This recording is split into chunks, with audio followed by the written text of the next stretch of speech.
Dr. Peter Lynn. He is CBC News medical contributor. We've got him on the line in Toronto. Dr. Lynn, let me ask you, the P word was used by the WHO. What do you make of the call today that coronavirus is a pandemic?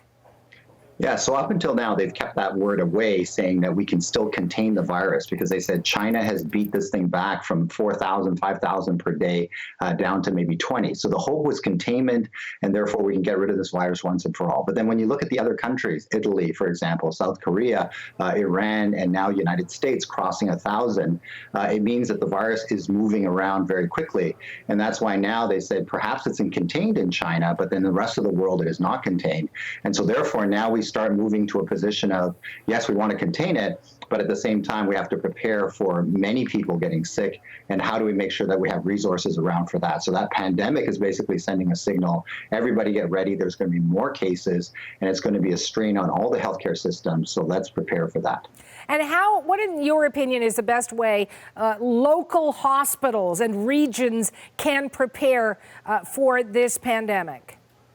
Yeah, so right now they've already been looking at all their resources, ventilators, do they have staff, do they have all their equipment? So they were doing inventory before this. So everybody's in preparation already.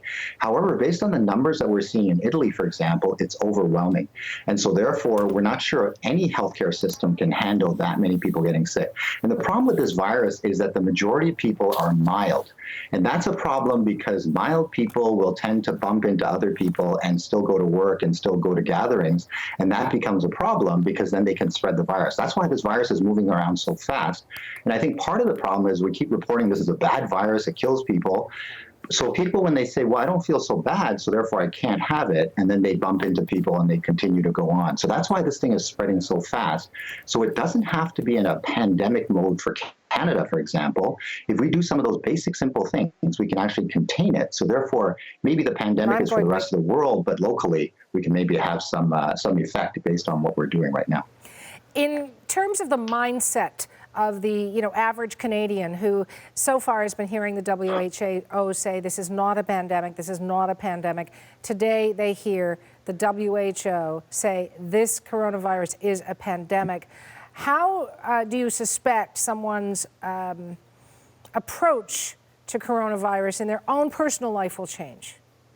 I think everybody's going to be a little bit panicked. The people that were already panicking, the people that were grabbing all the toilet paper that we saw before, they're going to be even more panicked.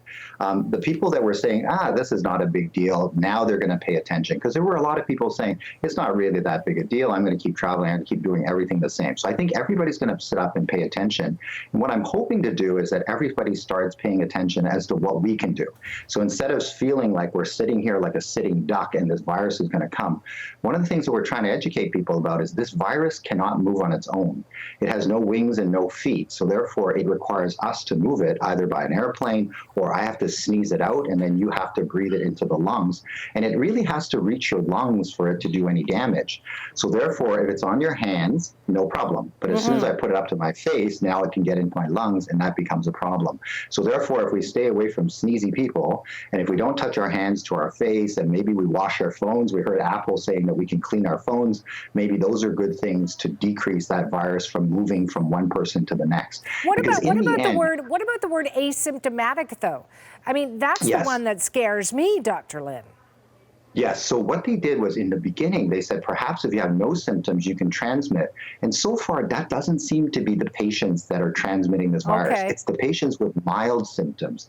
In other words, a bit of the cold, a bit of the flu kind of feeling, and they're the ones walking around. So if you're not feeling well, please don't go around anybody. And that way we can protect people. In other words, if you don't show up at work, you're not going to pass it to them. If you don't go to the nursing home, you're not going to pass it to them. So if you're not feeling well, those are the mild cases. If the virus was really strong and it wiped me out, I can't infect anybody because I'm already wiped out.